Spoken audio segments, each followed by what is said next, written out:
Cuaderno 236 de Cristianisme y Justicia. Cristo y las culturas. Desafíos de la teología pop, a cargo de Carlos Maza. Carlos Maza es sacerdote jesuita, licenciado en Teología Fundamental por la Pontificia Universidad de la Italia Meridional, Nápoles. Trabaja en el Grupo de Comunicación Loyola y en la Pastoral Universitaria de la Compañía de Jesús en Valladolid. Es miembro del área teológica de Cristianismo y Justicia y colaborador en el blog. Introducción. En un diálogo en línea con motivo de la publicación del cuaderno Democracia Cultural, Xavi Casanovas le preguntaba a su autor, Jorge Picó, por los distintos efectos de la cultura en las personas. Casanovas había ido a ver Una noche sin luna, la obra de teatro de Juan Diego Boto sobre Lorca, y había salido con deseos de más justicia. ¿Por qué otros, al leer a Nietzsche y escuchar a Wagner, tenían ganas de invadir Polonia? La cultura es ambigua y nosotros muy distintos. Por eso es tan valioso contar con una herramienta como el Evangelio para interpretarla. Pero el encuentro es complejo. Ni la cultura va a quedar igual después del encuentro con aquel, ni el cristianismo permanece intacto al relacionarse con aquella. No solo se trata de reconocer cómo el Espíritu de Jesús está activo y presente en la cultura, ni de la función crítica que respecto de ésta tiene siempre el Evangelio. El mismo misterio de Cristo hace del cristianismo una religión de diálogo, necesitada de la alteridad del otro, nunca completa del todo. En el diálogo con un mundo culturalmente plural, el cristianismo muestra una enorme capacidad para asumir diferentes rostros, para estructurar su verdad de manera diversa. Al menos esto es lo que me gustaría defender en este itinerario, que en un mundo plural la teología también puede serlo. Teniendo claro que el camino de Jesús sigue siendo el criterio y con el misterio de la Pascua en el centro, podemos correr el riesgo de seguir interpretando a partir de las nuevas historias que nos ofrece la cultura, las películas, las novelas, las canciones, los movimientos sociales, suponen una continua provocación para el discernimiento sobre lo que es fundamental y contingente en el cristianismo. Estas páginas que siguen son el fruto del diálogo entre algunas preocupaciones e intereses personales y mis estudios de teología en Nápoles. Me gusta pensar que hay algo del espíritu de esa ciudad en ellas. Allí tuve la oportunidad de profundizar en la contribución del teólogo dominico Claude Cheffré al tema del Evangelio y las culturas, a partir de su propuesta de una teología hermenéutica y de diálogo interreligioso. Este cuaderno no hubiera sido posible sin conocer su obra y, sobre todo, su sensibilidad a la hora de hacer teología y de vivir la fe. Tampoco sin la ayuda ni la confianza de Sonia Herrera, editora del blog de Cristianismo y Justicia, quien me invitó a redactarlo y me ha recordado la necesidad de escribir de manera que nuestras madres nos entiendan. Mi gratitud, pues, a ambos. Espero que ayude a continuar en camino. Nuevo apartado, una buena noticia. Podemos interpretar. Ha llegado ese momento del día en que por fin podemos sentarnos tranquilamente a leer una novela o ver una película. Nos arrellanamos en el sofá, relax. De repente, algo en el texto o en la pantalla capta nuestra atención y toca más fuerte nuestro corazón. A veces, incluso cogemos el lápiz y subrayamos unas líneas. O más feliz aún, apuntamos una idea. Con esta imagen cotidiana me gustaría expresar un punto de partida para mí ineludible en la relación entre Cristo y la cultura. En realidad, no tiene por qué ser todavía de orden religioso, pero sí es un interés que cita a la teología con la filosofía. Se trata de la cuestión de la verdad.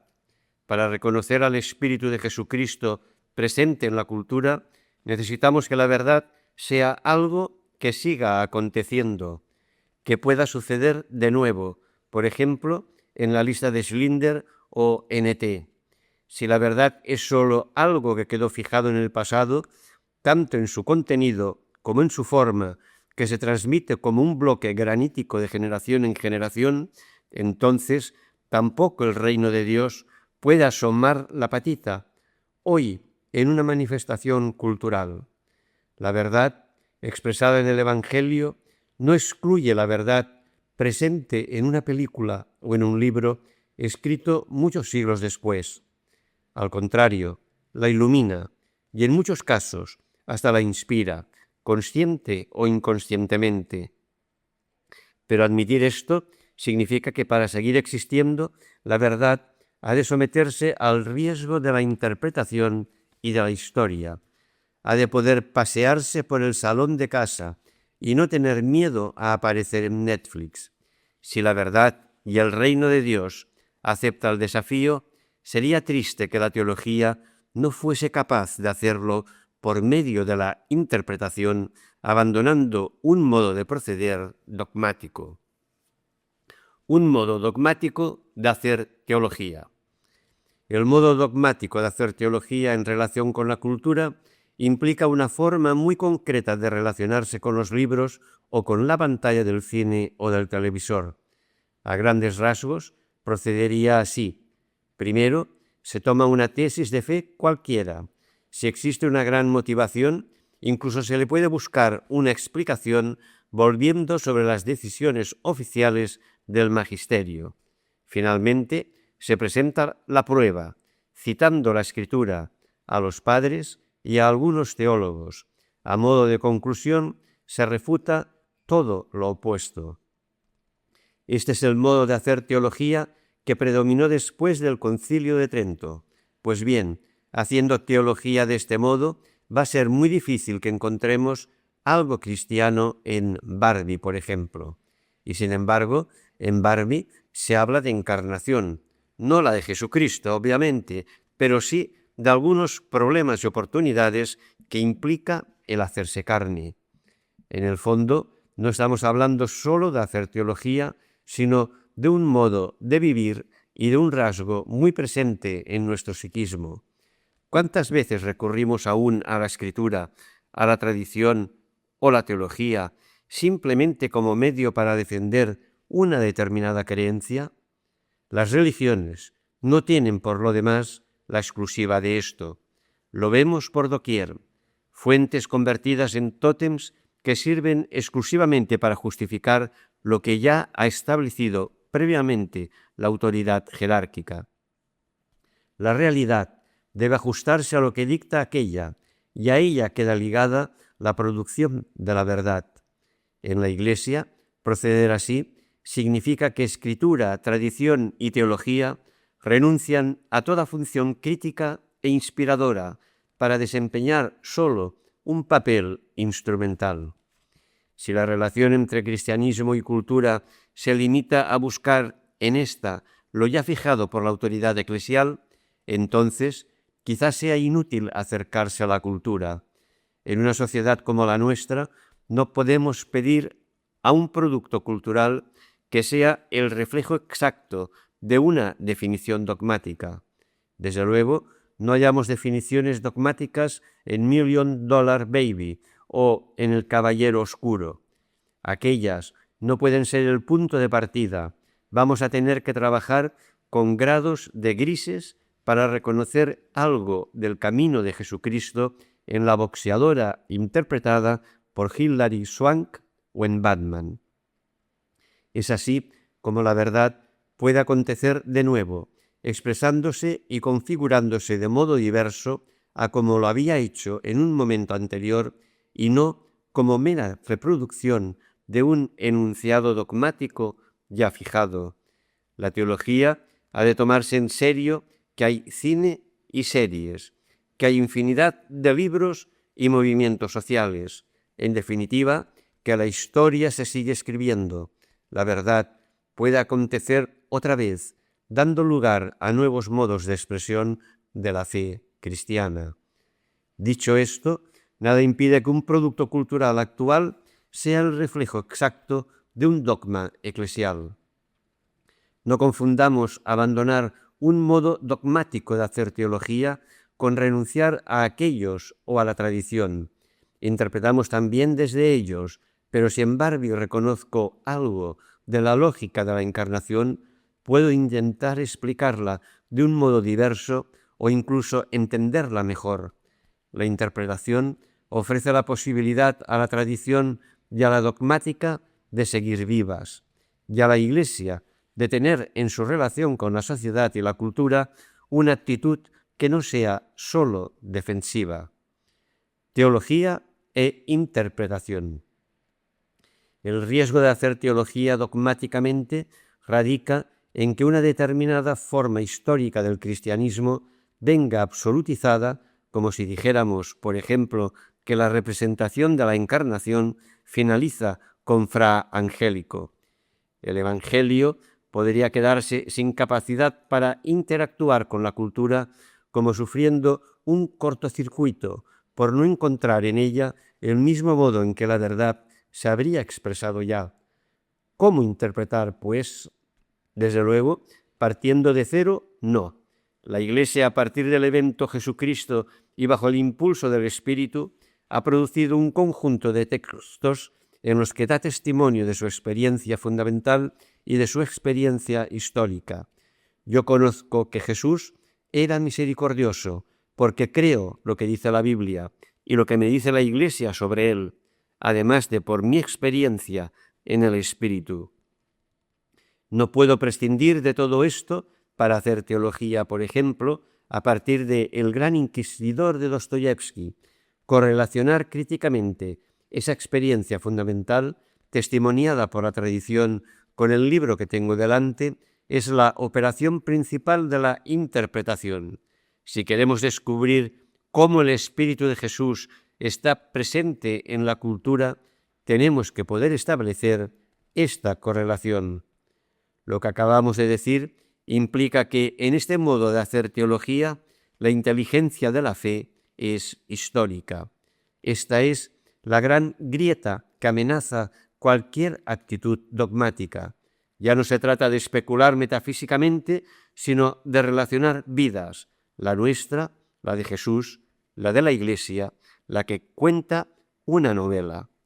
La interpretación hunde sus raíces en un evento fundante, la vida de Jesús bajo la luz del Espíritu y en la tradición recibida.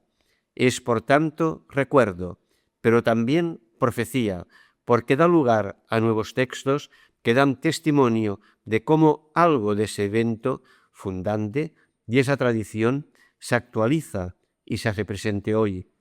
La teología no se puede contentar con buscar y hallar en la cultura los dogmas inmutables de la fe católica. Correría el riesgo de quedarse sin trabajo y demostrar cómo concuerdan con la Escritura los padres y la tradición. La teología ha de manifestar cómo la Escritura, los padres o la tradición se hacen actuales en Gran Torino.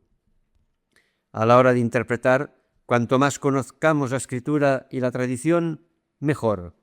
Estos siguen siendo los lugares privilegiados para hacer teología. Vamos y venimos de la primera a la segunda y viceversa, y en ese movimiento se va generando el terreno en que nos apoyamos y las gafas con las que miramos la realidad. Ahora bien, precisamente porque contamos con ese bagaje y con la asistencia del Espíritu, la teología no debería tener miedo a que la cultura nos ofrezca nuevos modos de expresar la verdad, o que ésta pueda incluso quedar configurada de otra manera. En el encuentro con la cultura puede emerger una nueva figura histórica de cristianismo, como sucedió cuando éste entró en contacto con la cultura griega. Lo que acabamos de decir presupone una operación de discernimiento fundamental, y discernir quiere decir hacer distinciones. ¿Cuáles son los elementos sustanciales del mensaje cristiano? ¿Cuáles son, por el contrario, los elementos contingentes que el cristianismo ha adoptado en un momento concreto de su historia? A la luz de este discernimiento, la verdad ya no puede ser un depósito petrificado. En este sentido, me resulta sugerente la definición que propone de aquella Claude Geoffrey en su obra Croire et interpréter. La verdad, según el dominico francés, es un evento permanente sujeto al riesgo de la historia y de la libertad interpretativa de la Iglesia bajo el impulso del Espíritu. Me gusta mucho, como digo, esta forma de entender la verdad. Parece algo que vaya a saltar en cualquier momento de las líneas de un libro o de una canción. Habrá que ver entonces cómo entra en relación con lo que consideramos sustancial o contingente en el cristianismo y qué nos da que pensar. Recuerdo un párrafo de Hamnet, la excelente novela de Maggie O'Farrell, sobre el dolor terrible de una madre que ha perdido a su hijo. Son palabras que podríamos utilizar para hablar del duelo de María Magdalena tras la muerte de Jesús, sabiendo, por otro lado, que no son lo mismo. Interpretar es jugar a las semejanzas y las diferencias.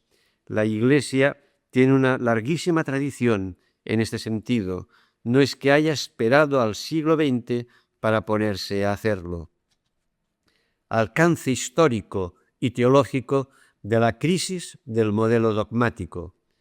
La relación entre los textos que dan testimonio de la experiencia cristiana original y nuestra existencia actual puede dar lugar a nuevos textos cristianos, textos que no podrán nunca compararse a los evangelios, pero capaces de colarse en las grietas de la historia como mondadientes.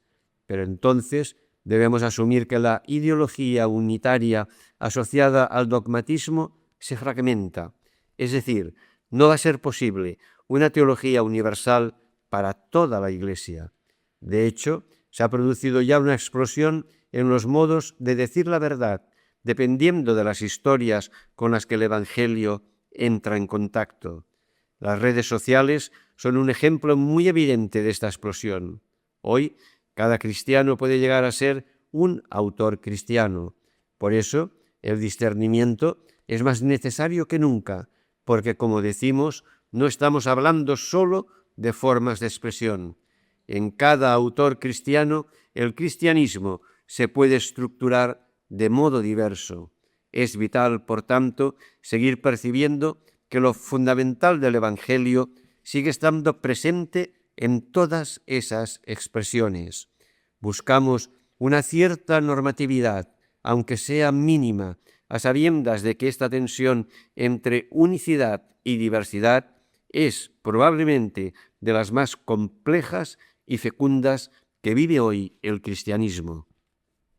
Ahora bien, la crisis del dogmatismo en teología es consecuencia de otra todavía mayor.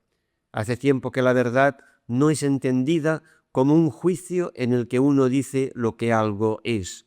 Nos guste o no la idea, estamos de acuerdo o no con ella, hay que hacerse cargo de esta crisis para entender lo que estamos diciendo sobre la relación del cristianismo con la cultura. Es necesario hacer una breve parada en la filosofía para tomar nota de 2 o 3 cuestiones decisivas. ¿Dónde se revela la verdad?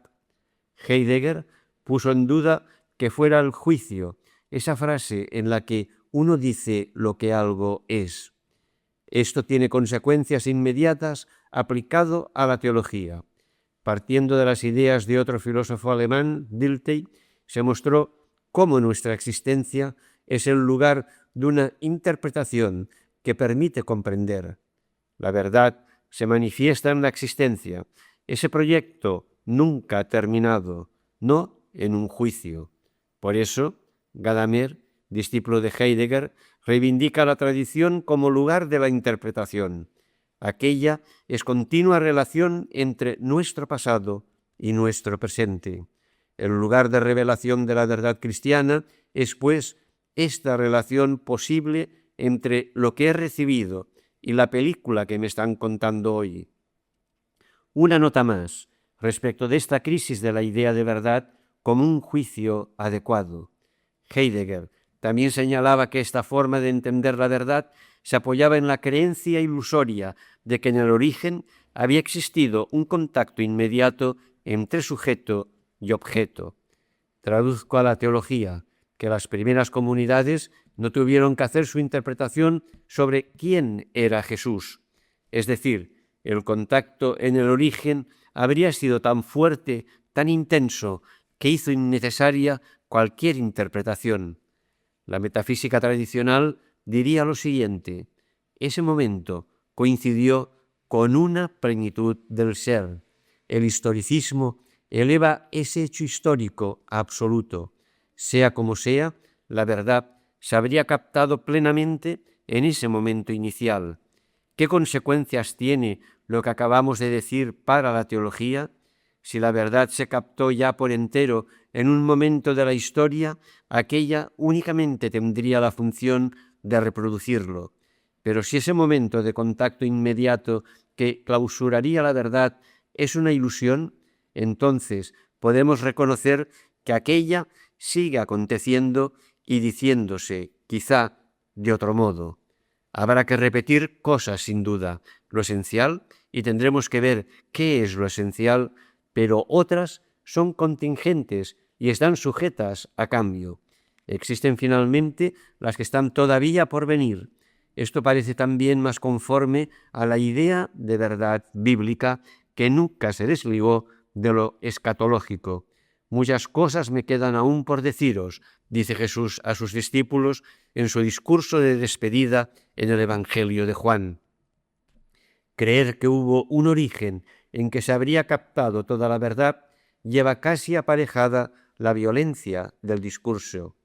Este trata de arrojar presente y pasado, tendiendo a lo totalitario. Recuerdo el vídeo de un pastor evangélico golpeando con la Biblia una casa de Barbie, unas semanas después de que la película se estrenara. Creo que no hay frase que pueda describir mejor que esas imágenes lo que algún autor ha llamado patología de la verdad. Antoine Bergot decía que si Dios tiene sentido, lo tiene como superpotencia de dar sentido. Su espíritu suscita nuevas expresiones y significados de la fe en medio de nuestras circunstancias históricas. Dios no debería ser usado para quemar libros, ni la Biblia para destrozar la casa de una muñeca. La verdad de la teología como lenguaje interpretativo. La crítica al dogmatismo no supone renunciar a toda verdad. Al contrario, se trata de que el lenguaje de la revelación ya constituido siga vivo, haciéndose más inteligible y significativo para los hombres y las mujeres de hoy.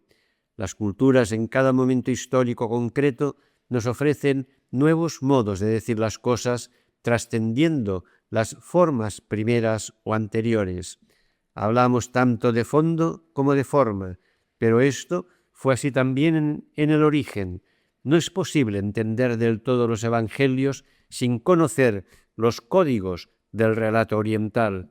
Por eso, uno de los criterios que podemos usar en teología para verificar nuestro trabajo es confrontar los nuevos testimonios que producimos con el lenguaje inicial de la revelación. Este está siempre referido a los eventos fundantes, así como a los diversos lenguajes interpretativos de la tradición. Dicho de otro modo, una teología en diálogo con la cultura trata de descubrir en qué forma se relaciona ésta con el evento Jesucristo y con lo que la tradición ha dicho de él. En esta relación, la verdad acontece de nuevo. Señalemos 3 rasgos fundamentales de aquella para terminar este primer capítulo. Primero, la verdad de la teología es testimonio. ¿Cuál es el objeto del conocimiento teológico? Para esta propuesta de teología interpretativa no es tanto un conjunto de verdades conceptuales como el misterio de que Dios se ha automanifestado y tiene en Jesucristo un testigo insuperable. Los testigos de Jesús, a su vez, han ido traduciendo este evento en múltiples expresiones de fe, textos, pinturas, música. La teología trabaja con esto. A lo largo de los siglos, la verdad cristiana se va dando en ese expresarse incesante que sólo encontrará su plenitud al final de los tiempos. Es decir, nadie agota el misterio de Dios escribiendo sobre la relación entre el sacrificio de Walt Kowalski, Clint Eastwood, en Gran Torino, y el de Jesucristo. No se pretende tanto, pero cuando la teología habla de cosas más elevadas, tampoco deja de convivir con una parte de misterio que sólo se revelará al final. Lo que acabamos de decir no implica que la teología no pueda dedicarse a especular y a hablar sobre el ser de las cosas, pero debemos ser conscientes de que incluso cuando hablamos del ser, estamos siempre autoimplicados en lo que decimos. Cuanto más cuando nos referimos a la relación entre Cristo y nuestra cultura. Son relaciones que atraviesan nuestros cuerpos, habitados por el Espíritu de Dios. Por eso, al descubrirlo presente en una manifestación cultural, lo celebramos y lo confesamos porque produce consuelo. Si la teología es ese trabajo entre diferentes testimonios, entonces se tiene que reconocer obligada por una verdad que la precede, que ha escuchado y de la que no puede disponer. Hay una pasividad primera en la teología por ser celebración de una verdad que nos ha llegado en Jesucristo, pero también es testigo de una verdad que no cesa de llegar al mundo y de generar nuevas formas históricas. Por eso tiene, además, un alcance práctico. Es la teoría de un hacer, de algo que Dios realiza en el mundo, lo cual le otorga también una función de juicio sobre las prácticas de aquel. Segundo rasgo, la verdad de la teología es radicalmente histórica. La perspectiva a través de la cual llegamos a una verdad de fe es siempre histórica. De la misma manera que los dogmas tienen su contexto, las relaciones que descubrimos entre Cristo y la cultura tienen su ambiente propio, nacen en medio de una serie de preocupaciones y preguntas existenciales. Si los dogmas están influidos por el sistema de representación que los vio nacer, ¿qué nos sucederá en este tipo de teología enfrentada a nuevas realidades e imaginarios? En el siglo V, por ejemplo, ningún cristiano hubiera podido plantear una reflexión teológica sobre viajar en avión. Hoy podemos volver a hablar de sufrimiento injusto viendo al capitán Sully salvar la vida a los pasajeros del suyo. En ese sentido, no creo que el contenido de la fe pueda permanecer totalmente ajeno a un contexto cultural variable, como si hubiera significados que pudieran subsistir más allá de todas las contingencias culturales. Dicho de otro modo, algo en la fe cambia por el hecho de poder viajar en avión. Por eso, en esa tarea de interpretación, lo que existe es una relación de relaciones. El mundo habitado por aviones da lugar a una nueva relación entre el mensaje cristiano y todas las novedades de significado que puede traer subirse a uno. Los cristianos vivimos en esta continuidad discontinua entre tradición e historia, generadora de nuevas figuras de cristianismo. Y tercer rasgo, la verdad de la teología es la expresión del consenso eclesial.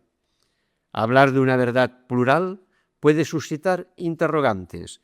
Parece casi una contradicción en los términos. Sin embargo, hemos de reconocer que mientras haya mundo, será imposible clausurar la interpretación.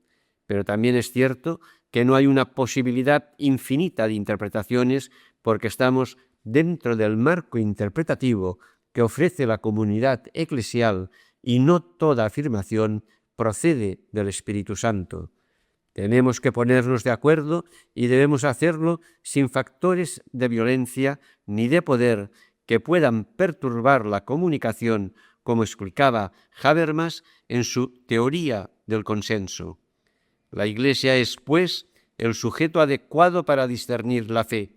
Por eso no hablamos de una fe pluralista, sino plural, de una unidad multiforme de la fe en el tiempo y en el espacio, el olfato que ayuda a los creyentes a reconocer una verdad de fe, sensus fidelium, nos asiste también para rastrear la acción del espíritu en la cultura. Es una sensibilidad cuya raíz está en la experiencia fundamental de la primera comunidad cristiana y en las experiencias históricas que la Iglesia ha hecho después. Que la verdad se halle fragmentada y dispersa no significa despreocuparse de encontrar una cierta unidad. Quien no recoge conmigo, desparrama, dice el Señor en el Evangelio.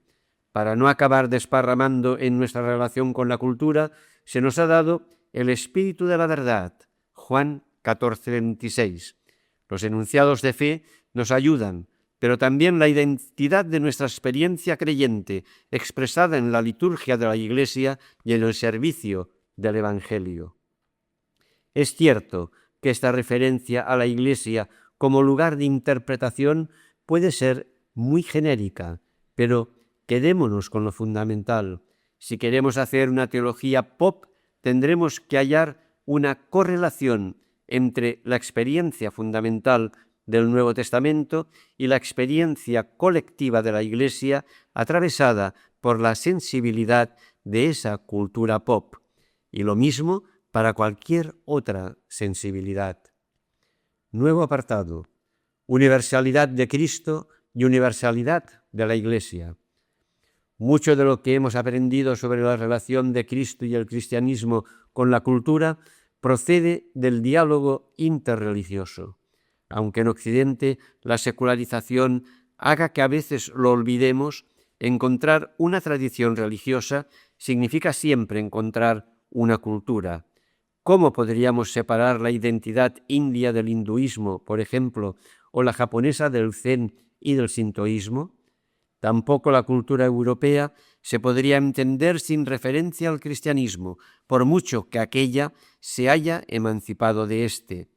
¿Qué nos enseña respecto a la relación con la cultura el diálogo interreligioso?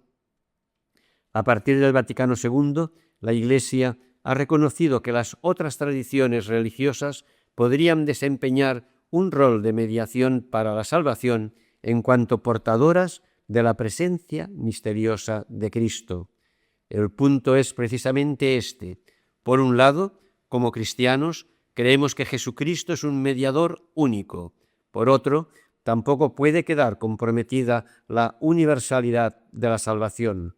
Si decimos que fuera de la Iglesia no hay salvación, como hace el exclusivismo, no hay mucho de qué hablar con la cultura, pero tampoco podemos convertir en implícito cristiano todo lo que hay de bueno y de santo en otras tradiciones religiosas y en las culturas al modo de un cierto inclusivismo.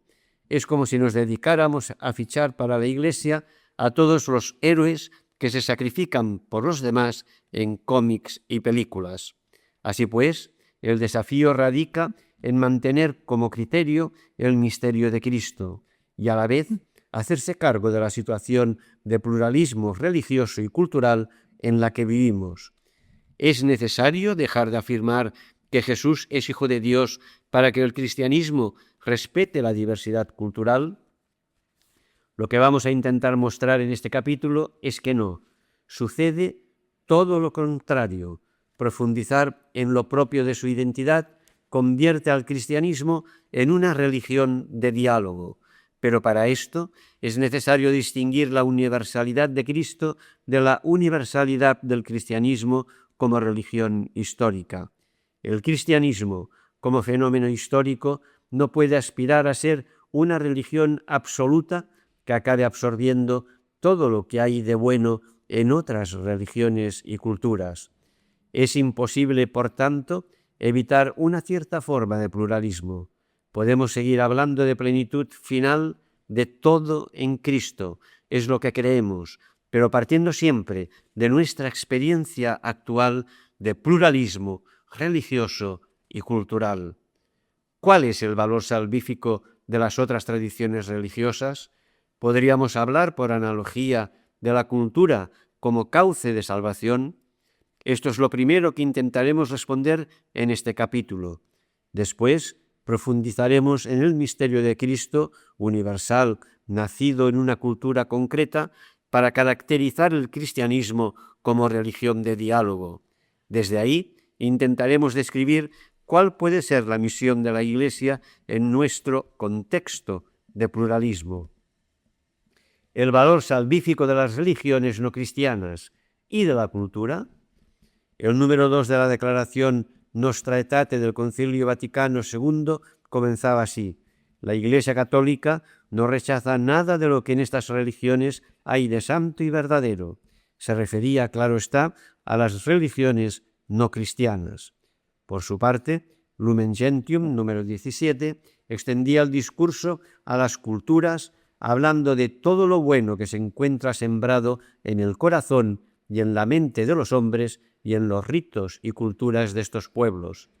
Si no se entendiera que religiones y culturas son expresiones de la voluntad universal de salvación por parte de Dios, sería difícil que el concilio hubiese utilizado estos términos.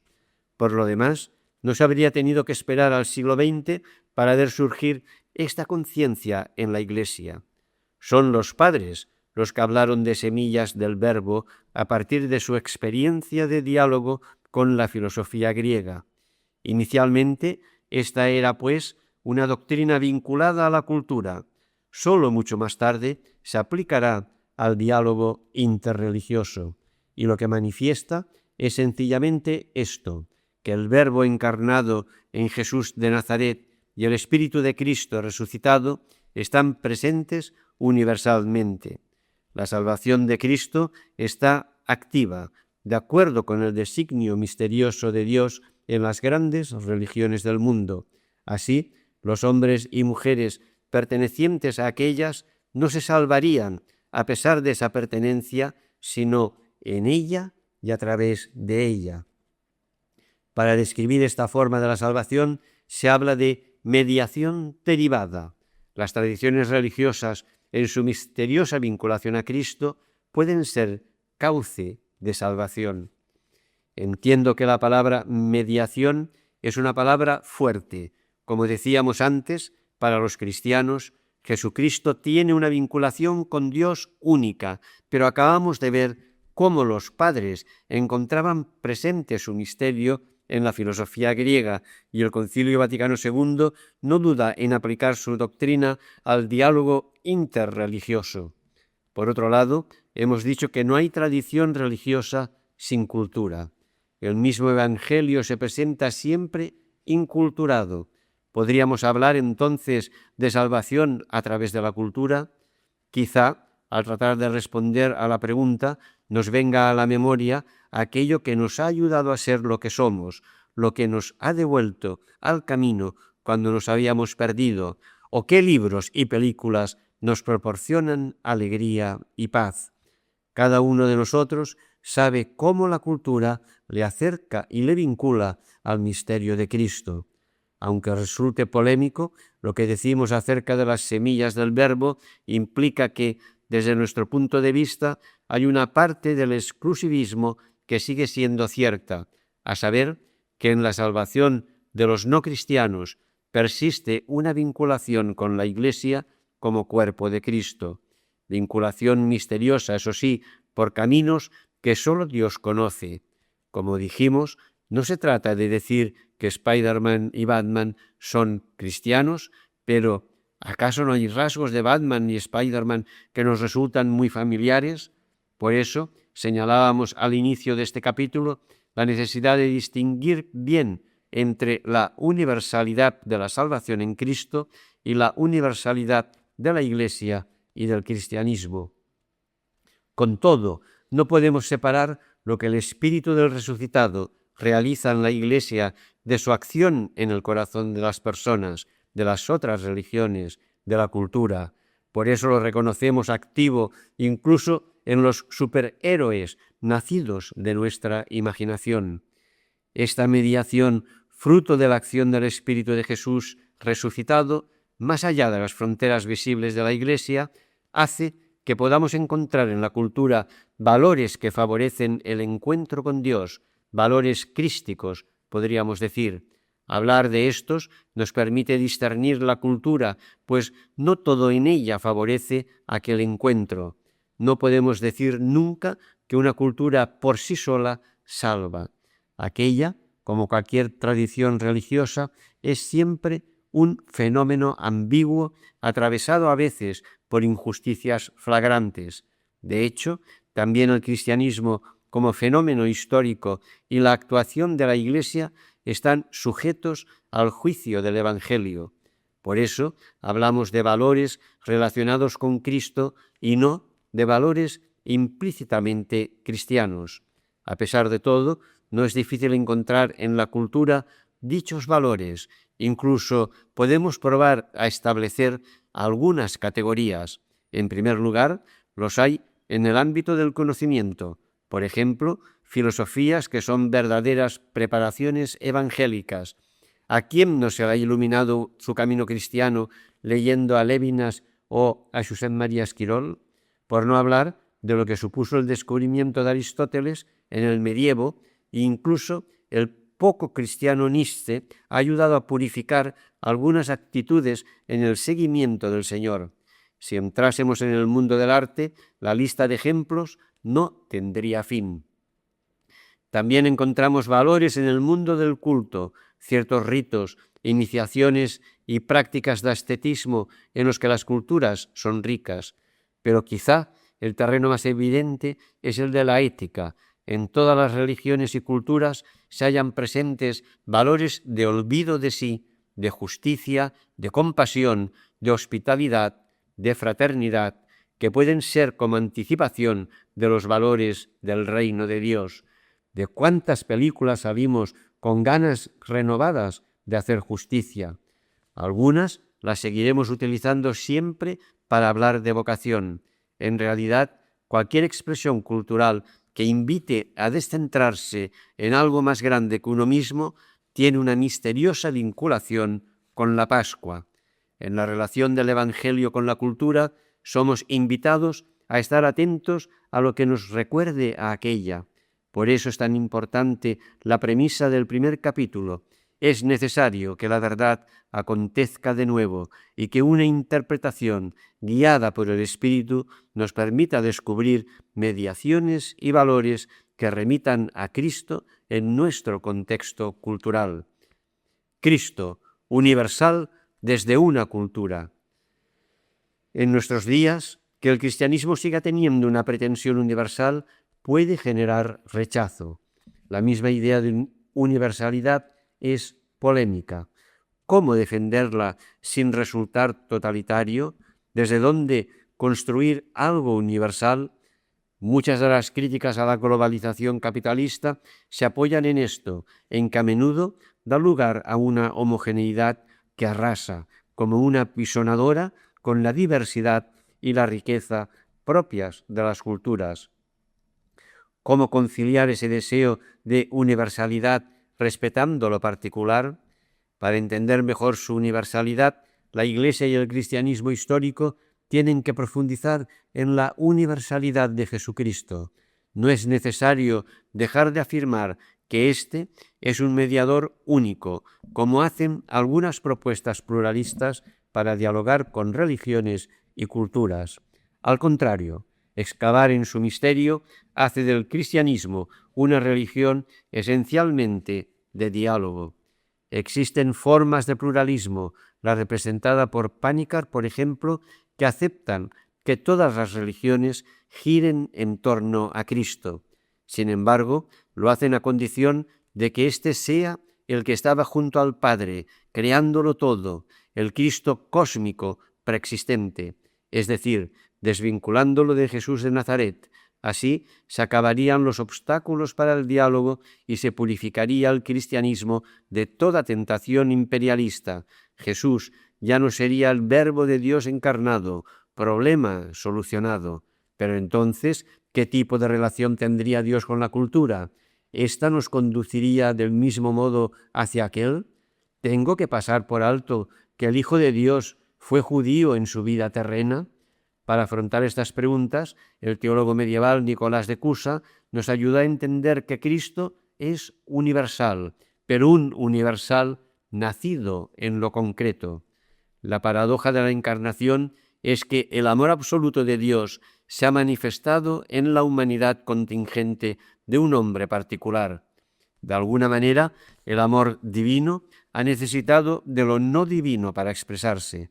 De este modo, ningún particular se puede convertir en absoluto.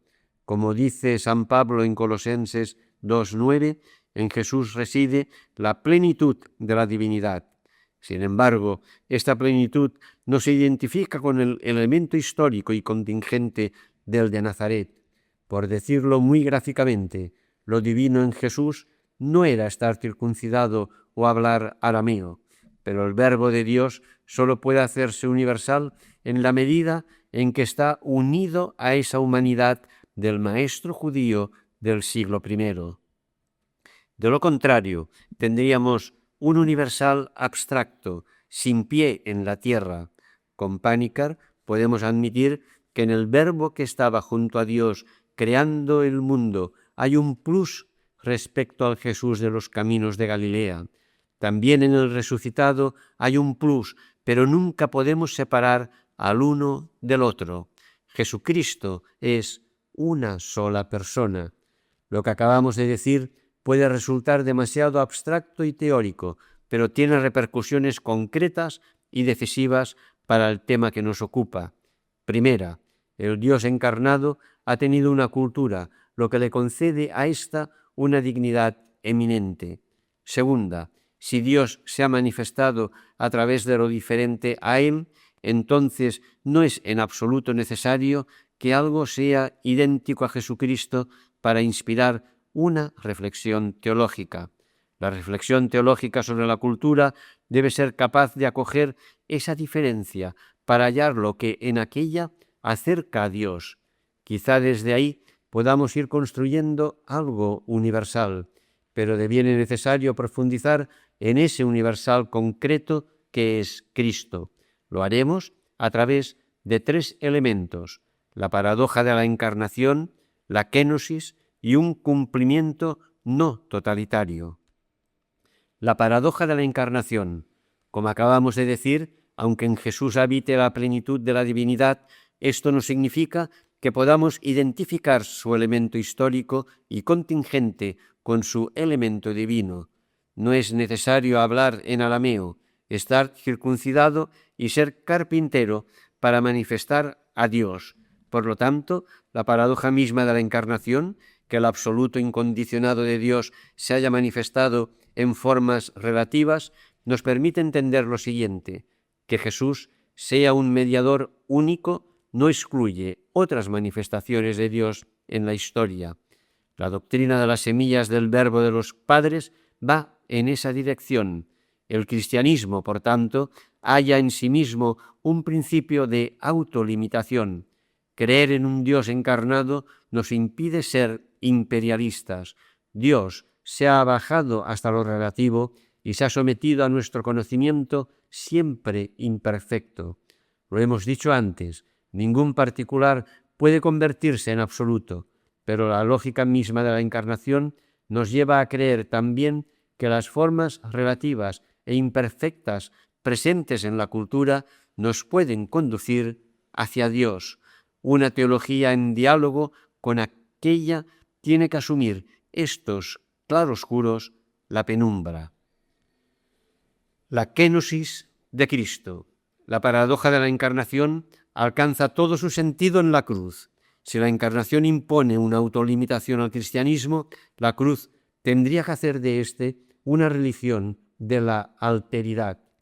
¿Qué valor universal tiene la cruz de Cristo? En la cruz, lo universal queda vinculado al sacrificio de algo particular. Jesús muere judío para renacer al tercer día como una figura universal nacida de lo concreto. De ese modo, ningún grupo étnico o religioso particular se puede apropiar de Jesús y el cristianismo tampoco podrá ser nunca una totalidad cerrada. Al contrario, A la luz de la cruz de Cristo, aquel será siempre una religión de relación, de diálogo. Más aún, es como si el cristianismo histórico diera testimonio de una cierta carencia, como si para poder saber quién es, necesitase siempre de otro. Esto es así desde el momento en que el Señor muere en la cruz. Por eso es tan importante la relación con la cultura. Podríamos encontrar algo decisivo para nuestro camino en una canción de Lady Gaga. Hasta este punto está abierto el cristianismo a ser iluminado y a iluminar lo que encuentra en su contexto cultural. La verdad, como dijimos en el primer capítulo, sigue aconteciendo. Nuestra identidad está siempre en construcción, pertenece al orden del porvenir y necesita de la acogida del otro en su diferencia. Pero el cristianismo no ha venido a apropiarse ni a absorber las normas éticas, los valores culturales y las demás prácticas significativas de las personas. Lo que hace es darles un sentido inédito, radicalmente nuevo.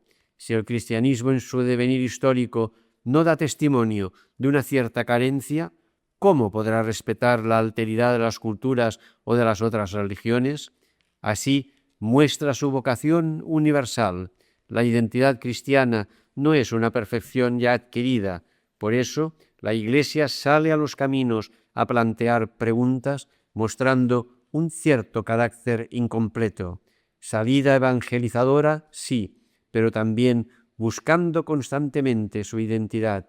En un momento dado, lo que necesito en mi vida cristiana podría ser una canción popular de mi tierra. La kénosis de Cristo invita a la Iglesia y al cristianismo histórico a llevar esta existencia pascual en tránsito. Un cumplimiento no totalitario. Hablando de diálogo interreligioso, hemos visto que el desafío era mantener el misterio de Cristo como norma, pero sin dejar de tener en cuenta la situación actual de pluralismo. En ese sentido, el diálogo con el judaísmo nos ofrece una noción que ayuda a purificar el cristianismo de cualquier tentación totalitaria y que también nos puede servir para pensar la relación con la cultura. Es la idea de un irreductible presente en Israel. En el mundo hay algo de Dios que no ha reconocido a Jesucristo y que no se deja absorber por la Iglesia ni integrar en el cristianismo histórico. Un misterio y una tensión que no se resolverán hasta el final de los tiempos. Esto vendría a ahondar en lo que hemos dicho antes sobre el cristianismo como religión que respeta la alteridad del otro. Lo decía von Balthasar, hay un misterio de no catolicidad en la Iglesia como fenómeno histórico. El mundo nunca será totalmente Iglesia. Esto que acabamos de decir es la posición mayoritaria de los teólogos católicos en línea con el Vaticano II. Israel ha sufrido la reprobación divina, pero continúa siendo depositario de la elección y de las promesas de Dios. Esta es también la tesis de San Pablo en el célebre pasaje del capítulo 9 de la Carta a los Romanos. ¿Podemos pensar la relación del cristianismo con la cultura a partir del ejemplo que supone la relación con el judaísmo? Es decir, entrar en diálogo con la cultura desde la radical autonomía de ésta sin renunciar a hablar de Jesucristo como un mediador único. Decía Juan Pablo II, comentando Gaudium et Spes, que por la propia naturaleza de la creación todas las cosas están dotadas de consistencia, verdad y bondad propias y de un propio orden regulado que el hombre debe respetar con el reconocimiento de la metodología particular de cada ciencia o arte. Hablamos, pues, de un pluralismo fructuoso que no tiene por qué conducir al relativismo.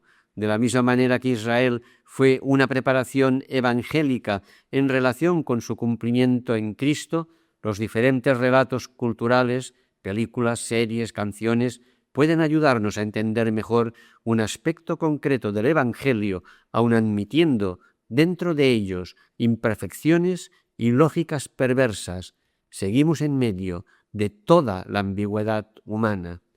pero para eso es necesario diferenciar una vez más entre la universalidad de Cristo y la de la Iglesia.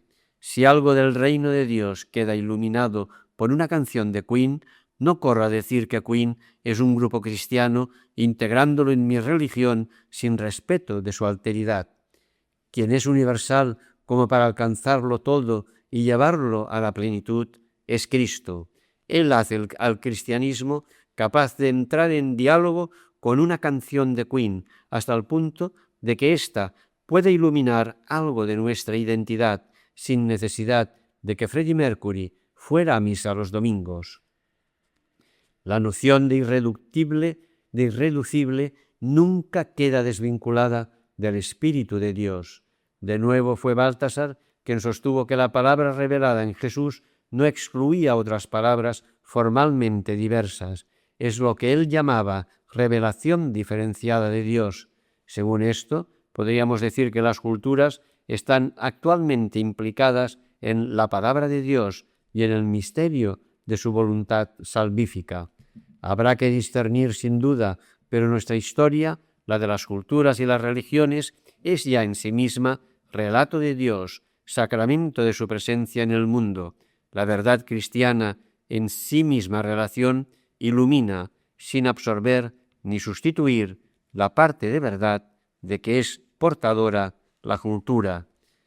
¿Qué misión para la Iglesia universal? Con todo lo expuesto en este segundo capítulo, nos podría aflorar la siguiente duda. ¿Todavía es necesario el anuncio del Evangelio? Si una película de John Ford puede en cierta manera salvar reconectándonos con el bien, si en la cultura podemos encontrar valores que remiten a Cristo, si el mismo cristianismo histórico se sabe carente en este mundo de un cumplimiento definitivo de una forma cerrada, ¿qué sentido tiene todavía la misión? La Iglesia congregada en el Concilio Vaticano II ha tomado conciencia de que, ya antes de ser bautizada por el cristianismo, la humanidad es un proyecto colectivo con su legitimidad. Podríamos decir que este ha sido básicamente el camino de la modernidad occidental. Vivimos en una parte del mundo que ha entendido llegar a su edad adulta precisamente a través de esa reivindicación de la propia autonomía frente a la religión. Aunque los cristianos no lo reconociéramos o no entendamos del mismo modo esta autonomía, esto continuaría siendo así. El mundo hoy es más que el cuadro de la construcción del reino de Dios. La buena noticia es que, en medio de esta pluralidad religiosa y cultural y de una sociedad que no se entiende a sí misma en relación con el reino, la Iglesia no tiene por qué renunciar a su identidad.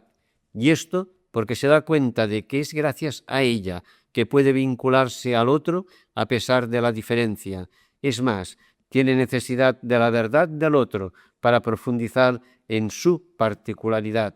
Así, podemos entender mejor qué es un olfato transfigurado gracias al poema Los cuidados de Luis García Montero, poeta no cristiano. La Iglesia da testimonio de la verdad cuando aprende de las diferencias y reconoce, gracias a la acción del Espíritu de Jesús, las múltiples vías de acceso a Dios. En este mundo plural, entonces, ¿de qué manera puede hacerse universal la Iglesia? ¿Cómo caracterizar su misión? De acuerdo con lo que venimos diciendo, la misión no puede entenderse simplemente como un instrumento para sumar miembros a la comunidad. La misión no es un instrumento, sino la misma esencia de la Iglesia. Es lo que la convierte en signo del reino de Dios. Esto es lo que está detrás de la definición que Lumen Gentium en su número 17 da de la Iglesia: sacramento universal de salvación. Aquella se hace universal dando testimonio de un reino de Dios que está cerca, también en diálogo con la cultura. Ese diálogo puede ser diálogo de salvación, ocasión de conversión para los interlocutores. En él me puedo dar cuenta de que no practico la verdad que quiero testimoniar o celebrar con otro una verdad más alta, más allá de cualquier divergencia doctrinal, o recordar o aprender algo que el cristianismo actual está olvidando o desconoce. Pero la misión respecto de la cultura no puede reducirse al diálogo. El anuncio del Evangelio sigue emergiendo del corazón mismo de la Iglesia, no porque se busque la conversión del otro a toda costa, sino como manifestación del amor de Dios. La Iglesia no llegaría a expresar del todo su amor por la humanidad si no anunciara a Jesucristo, y la teología perdería su criterio de interpretación de la realidad. Todos continuamos sujetos a su atracción y al trabajo secreto de la gracia. Se trata de descubrir cómo la cultura puede contribuir, aun sin saberlo, y en el grado que sea, a la recapitulación de todas las cosas en Cristo. Nuevo apartado: el encuentro del cristianismo con las culturas. Hablar de la presencia de algo irreductible en religiones y culturas, o simplemente de respeto de la alteridad del otro, incluso de necesitarla para construir la propia identidad, implica una posibilidad paradójica. Inculturar el Evangelio significa tener una doble pertenencia. La experiencia y la reflexión sobre la doble pertenencia surge en el ámbito del diálogo interreligioso. Imaginemos que un misionero europeo llega a la India y comienza a vivir en un ambiente hinduista. Esto acaba tocando lo más profundo de su existencia. ¿Cómo vivir esa relación sin inculturarse en la identidad del país? Ya se dijo anteriormente, encontrar una religión es encontrar una cultura, pero podríamos situar esta pregunta dentro de nuestros esquemas occidentales. ¿Es posible, por ejemplo, ser cristiano y moderno? Creo que es necesario aclarar que doble pertenencia no es lo mismo que multipertenencia.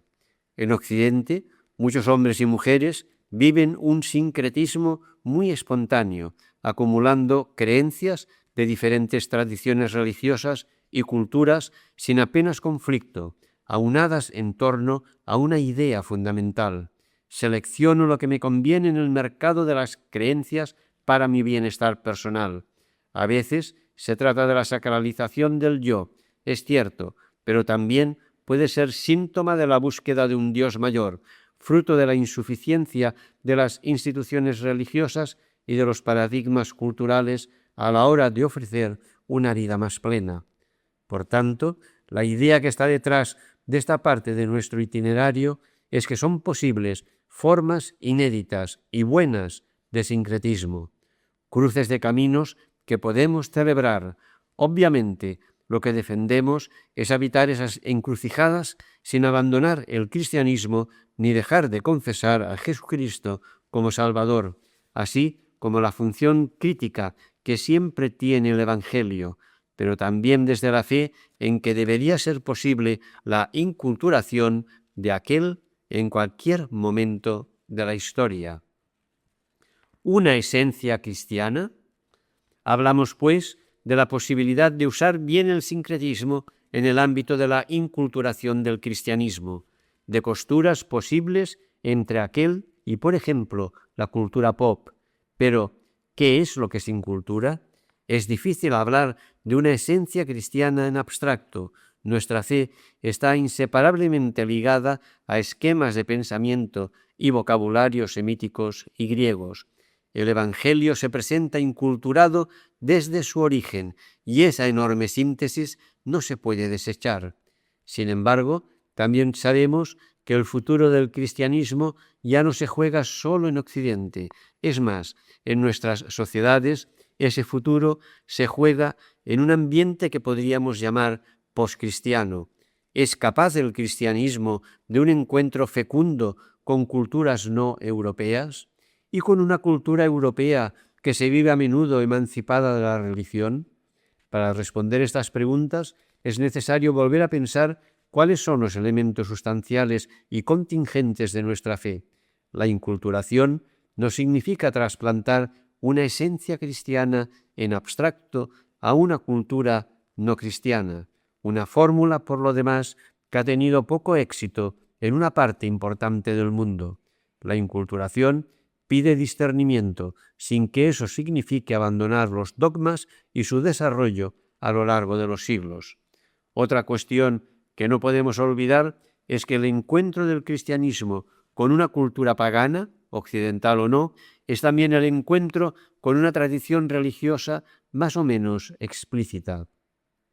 En Occidente, hablar de cultura secularizada no significa que ésta carezca de ideas propias de salvación o que no persistan muchos restos de religiosidad y cultura cristianas. ¿No tiene el capitalismo su oferta de salvación? ¿Acaso no acudimos a veces al arte con una actitud religiosa, casi pidiéndole que nos salve? La cultura no es ajena a lo religioso y las relaciones entre los dos pueden ser muy fecundas. El Evangelio apunta a la plenitud de lo que en la cultura ya es auténticamente humano, mientras que los ejemplos de humanidad auténtica pueden iluminar ciertos aspectos del Evangelio, contribuyendo a evangelizar un cristianismo que, como fenómeno histórico, está siempre necesitado de conversión. Si no hay una esencia cristiana en abstracto y la cultura no puede separarse del todo del fenómeno religioso, entonces sigue siendo posible una doble pertenencia religioso-cultural, el cristianismo en cada cultura, un cristianismo plural. Pero, ¿cómo? ¿Desde dónde? El doble movimiento de la inculturación. Cuando el Evangelio aterriza en una cultura, se produce un movimiento complejo de ruptura y continuidad. No hay inculturación sin transmutación cultural. Sin embargo, el cristianismo, como religión esencialmente dialogal, queda abierto a posibles novedades en su pensamiento y en su imaginario. La inculturación cambia el rostro histórico del cristianismo. Cuando entra en contacto con una nueva sensibilidad, deviene necesaria una reinterpretación de su mensaje y de su práctica. Esto sucedió en el encuentro con el mundo griego y pasa también hoy. Como ya se ha apuntado, en esta necesaria reinterpretación no partimos de cero. Kuhn decía que el cristianismo debe ser capaz de asumir los valores positivos presentes en la cultura y servirse de ellos para explicar mejor la fe cristiana. Esto es lo que nos permiten los libros, las películas, el arte en general, como manifestaciones significativas de la cultura. Gracias a la interacción con ellos, el cristianismo puede hacerse verdaderamente católico, universal, pero no se trata de una simple adaptación del lenguaje. La experiencia cristiana fundamental que testimonia el Nuevo Testamento se reactualiza en un nuevo contexto cultural, hecho que da lugar a la nueva figura del cristianismo. Fieles a la experiencia esencial que nos transmitieron los apóstoles, podríamos encontrar una nueva configuración de las proposiciones de fe, de los símbolos, de las instituciones o de algunas normas éticas. La Comisión Teológica Internacional lo expresaba de forma muy equilibrada en su texto La única Iglesia de Cristo. Por un lado, el Evangelio revela a cada cultura y libera en ella el valor último de los valores de los que es portadora. Por otro, toda cultura expresa el Evangelio de manera original y manifiesta nuevos aspectos de él. Por todo ello, podemos describir la doble pertenencia como una experiencia interior de continuidad entre mi experiencia cristiana y la tradición cultural en la que vivo.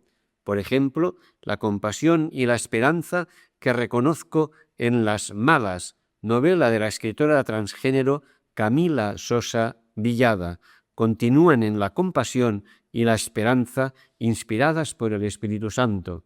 Esta experiencia interior no deja intacta mi vida de fe, incluso puede cambiar el modo en que se estructura el cristianismo dentro de mí. Obviamente voy a tener que contrastar mi experiencia con la fe de la Iglesia, pero este encuentro ya ha empezado a provocar un discernimiento sobre lo que puede estar inspirando el Espíritu. En realidad, esta experiencia de continuidad entre cristianismo y, por ejemplo, literatura, solo es posible si admitimos que los valores positivos presentes en aquella pueden haber sido suscitados por el Espíritu de Dios y que la historia espiritual de la humanidad, aun no confesando a Jesucristo ni integrándose en la Iglesia, sigue bajo el movimiento del Verbo de Dios y de su Espíritu, que es el Espíritu del resucitado. La verdad cristiana ayuda a reconocer la verdad presente en cada cultura, sin sustituirla ni fagocitarla. La singularidad del cristianismo como religión. La experiencia interior que vive el cristiano en relación con la cultura está hecha de continuidad, sí, pero también de ruptura. El cristianismo no se identifica sin más con una novela, por bella y buena que pueda ser. Hay también momentos de separación, de distancia, de crítica. ¿Dónde situar ese elemento de ruptura? ¿Cuál es la diferencia cristiana? Sin negar valor a los ritos, a determinados valores y creencias, creo que todos estamos de acuerdo en que la novedad cristiana hay que buscarla en el evento que supone Jesucristo. Este coincide en la fe de los discípulos con la irrupción del reino de Dios y la llegada de un espíritu nuevo.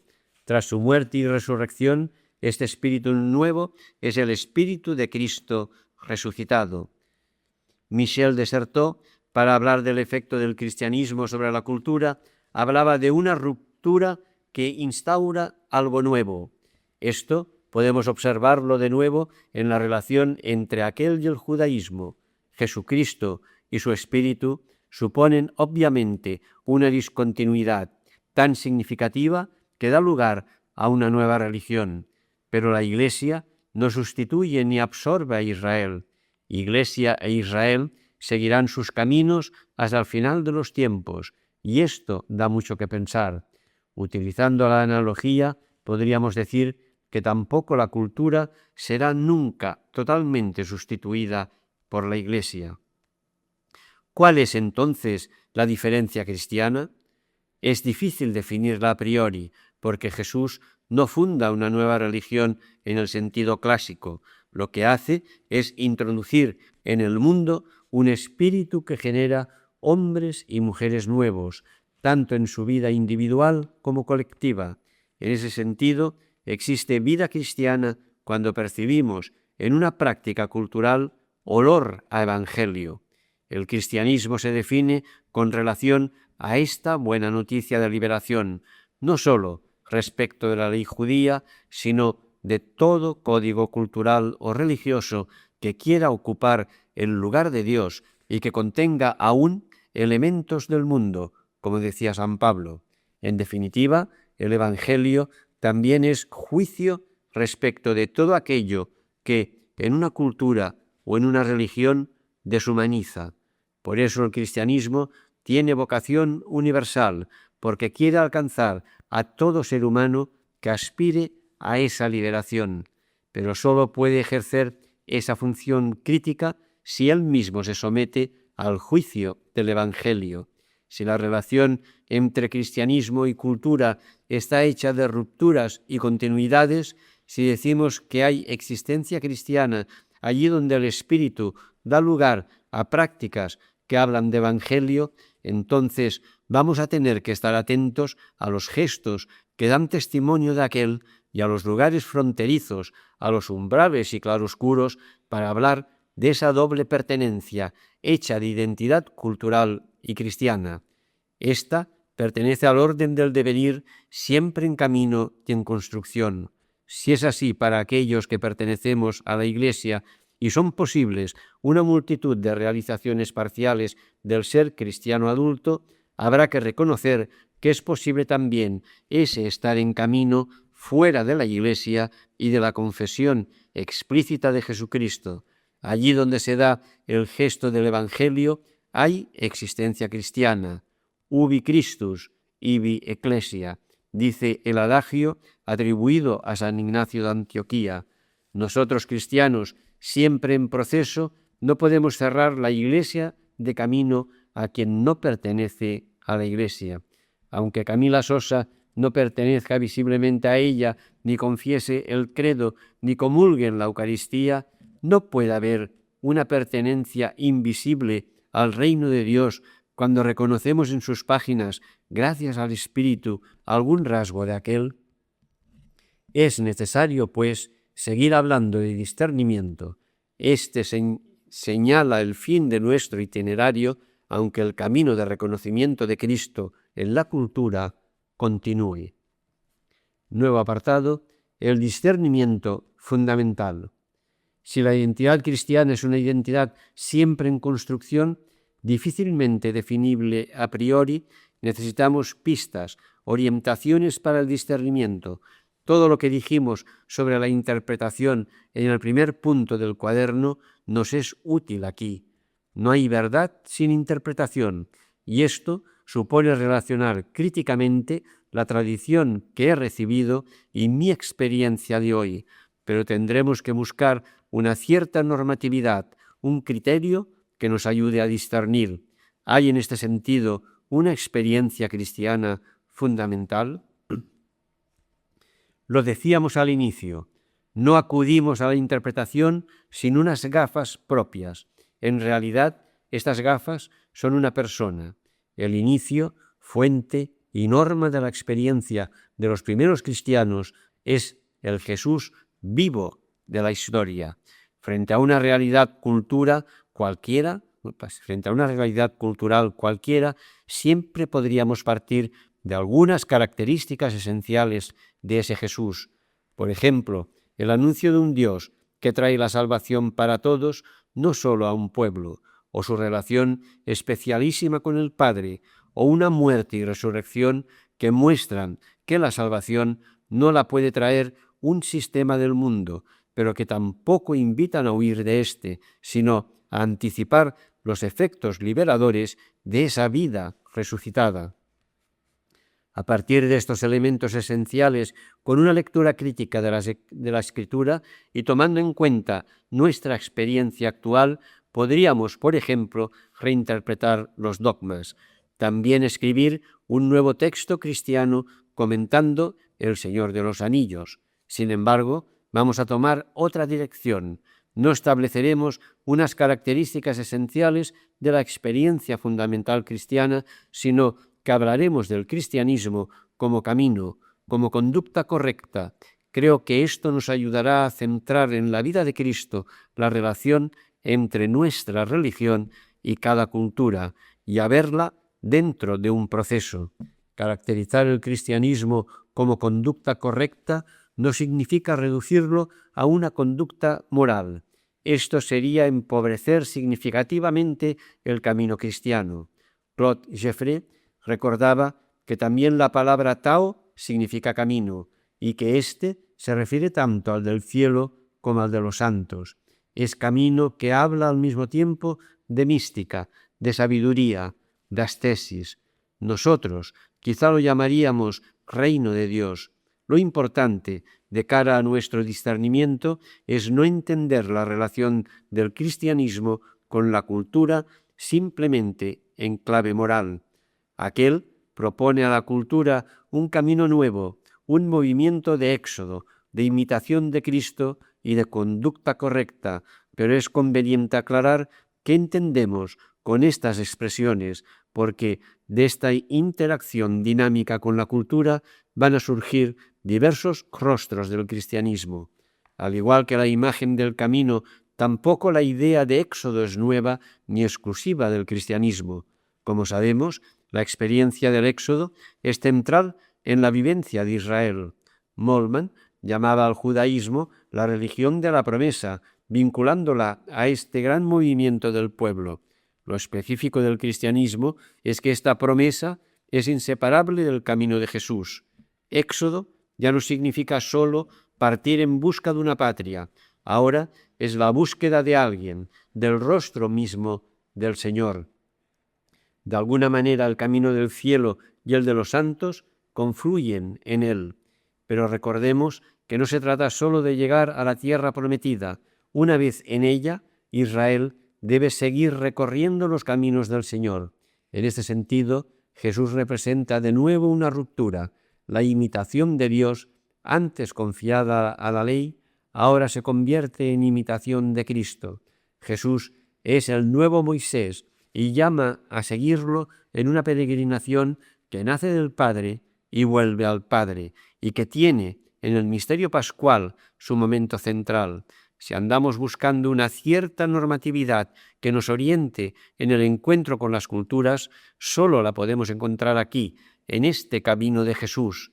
La Iglesia invita a la cultura a sumarse a este movimiento, pero al mismo tiempo es invitada a descubrir cómo aquella puede estar ya recorriendo o facilitando ese camino.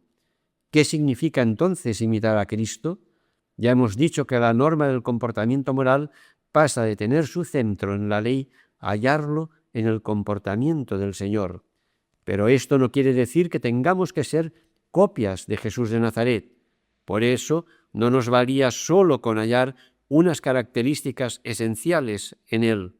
Imitar a Cristo significa que cada uno tiene que inventar su camino discerniendo la voluntad de Dios en situaciones siempre nuevas.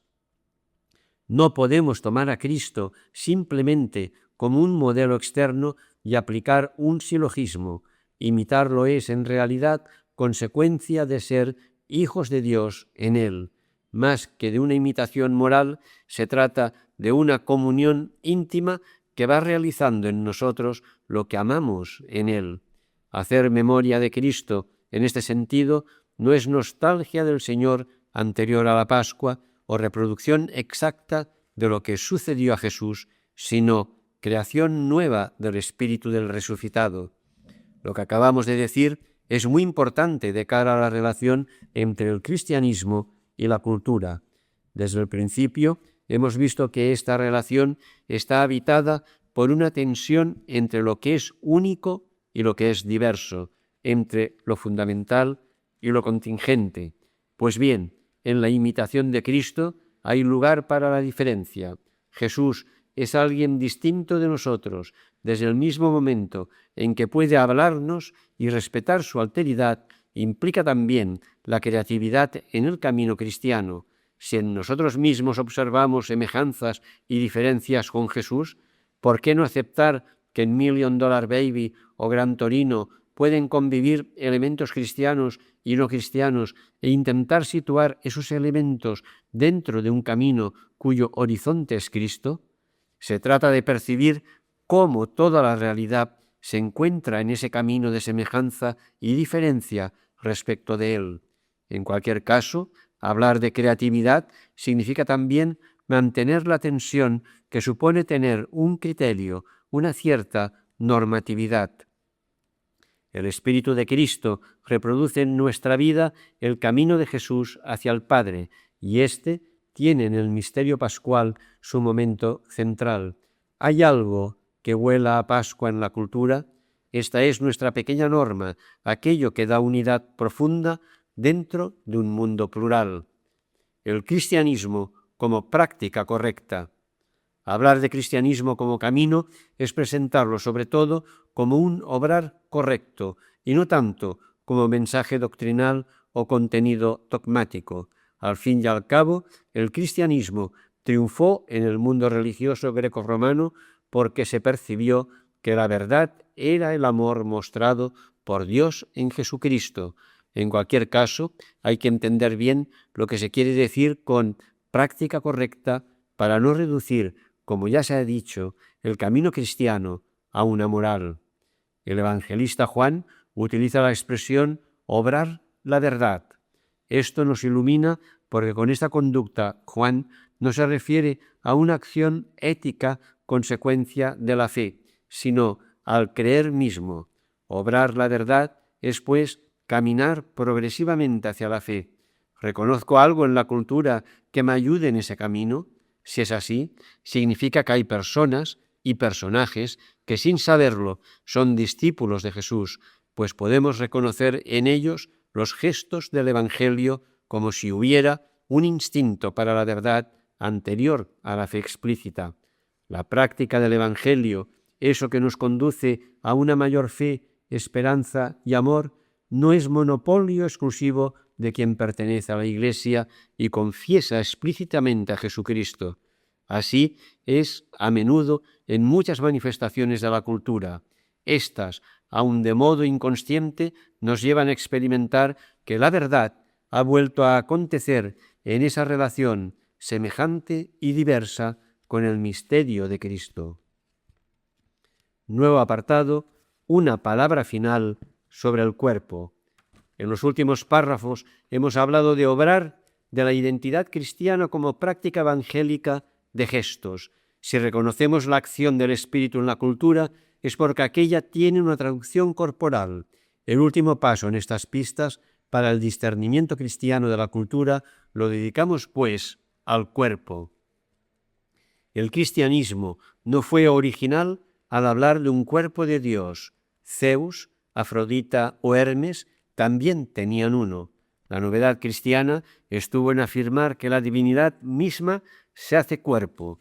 El motor inmóvil de Aristóteles ni sentía ni padecía.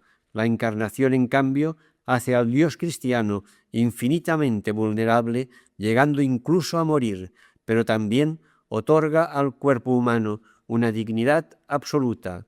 Claude Geoffrey hablaba del cuerpo como un icono de la pasión de Dios y del hombre, en el doble sentido de la palabra pasión, amor que transfigura el rostro y el cuerpo entero, pero también el padecer infinito de un cuerpo entregado al sufrimiento en la enfermedad o la violencia. Veamos cómo se manifiesta esta pasión divina y humana en el cuerpo. La encarnación estrecha al máximo la relación entre Dios y el ser humano. Aquel ya no es el ser perfecto e impasible, extraño a las imperfecciones de la condición carnal. De hecho, si afirmamos, como hacemos en el credo, que Jesús es de la misma naturaleza que el Padre, esto significa también que Dios ha compartido naturaleza, sustancia, con todos nosotros. Sigue siendo trascendencia, pero una trascendencia en el amor que abraza y suscita lo diferente a Él. Lo mismo que la Trinidad es una, pero incluye diferencias. Sin dejar de ser lo que es, Dios sabe de sí al máximo y se comunica hasta hacerse uno de nosotros. Gesto del Evangelio es aquel que reproduce en la diversidad de nuestros cuerpos, historias y culturas esa pasión de Dios por el hombre y la mujer, frente al prejuicio típicamente moderno que afirma que entre Dios y lo verdaderamente humano hay una contradicción. La encarnación habla de un Dios capaz de una comunicación extrema que alcanza todo lo diferente a Él, trayendo un aumento de ser para uno mismo y para la relación con los demás. Es portador de vida sin anular las diferencias. Si Dios se encarna es porque somos capaces de Dios, pero lo contrario también es cierto. Dios es capaz del hombre. En la divinidad hay humanidad. Desde el momento en que el Hijo, inseparable de Jesús de Nazaret, forma parte de ella. La posibilidad de que en una cultura se puedan ejecutar los gestos del Evangelio se funda en que las personas compartimos naturaleza con Dios en su Hijo. Por eso podemos hacer teología a partir de distintos productos culturales salidos de nuestras manos. Lo que estamos diciendo implica que el cuerpo humano goza de una dignidad sin parangón. Nuestra carne se abre al otro a través de aquel y de la palabra. Ya no acaba en sí misma, puede sobrevivirse. En la fe, su destino es eterno. Podemos reconocer el gesto del Evangelio por ser aquel que hace posible esta apertura de la carne, esa fe. Puede suceder en una palabra o en un abrazo, también con una canción en la radio del coche o en una procesión de Semana Santa. Distintas formas culturales, diversos modos de estructurarse el cristianismo, la misma Pascua de Dios. Si el movimiento de este es donación de vida, el cuerpo es el lugar en que nos manifestamos y nos damos a los demás. Es rostro, algo más que carne, pero nunca dejamos de ser carne y espíritu.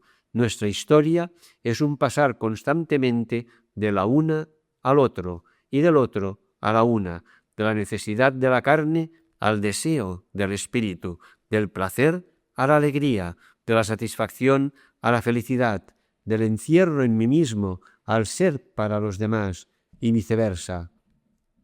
El paso de un cuerpo cosificado al cuerpo como huella de la intimidad con Dios alcanza su momento más alto en la cruz.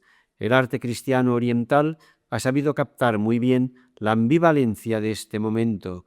Lutero, siempre un punto más pesimista, decía que la gloria de Dios ya sólo podía manifestarse a través de lo que parece su contrario.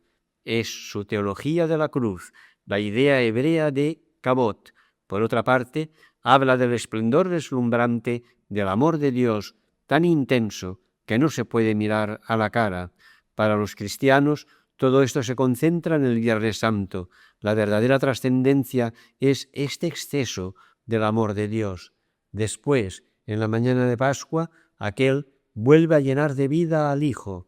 Cuando algo en la cultura nos habla de esta Pascua, de este paso del cuerpo cosificado y sufriente de la víctima al cuerpo como huella de la gloria de Dios, ahí se está dando el gesto del Evangelio. Son los momentos cumbre en el cine, en la literatura, en la música, en la vida social.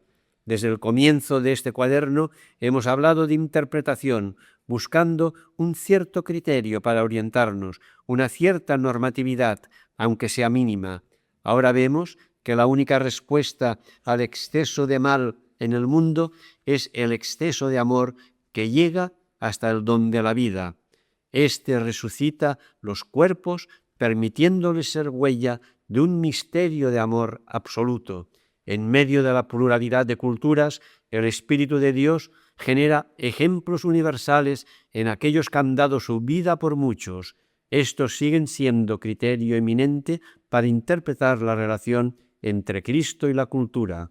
El suyo es el gesto supremo del Evangelio, pero no todos estamos llamados al don de la sangre. Una infinita gama de colores manifiesta en la vida de las personas este ser para los demás que dignifica los cuerpos. La cultura es el lugar de emergencia de esta transfiguración de la realidad, de esas pequeñas victorias contra las fuerzas que intentan convertir a las personas y al mundo en medios, en mercancía. Un nuevo texto cristiano será testigo de esta transfiguración. En ella se revela una humanidad cierta, auténtica, expresada en modos diversos. El Espíritu de Cristo nos capacita para reconocerlo y seguir hablando de ello. Hasta aquí el cuaderno 236 de Cristianisme y Justicia.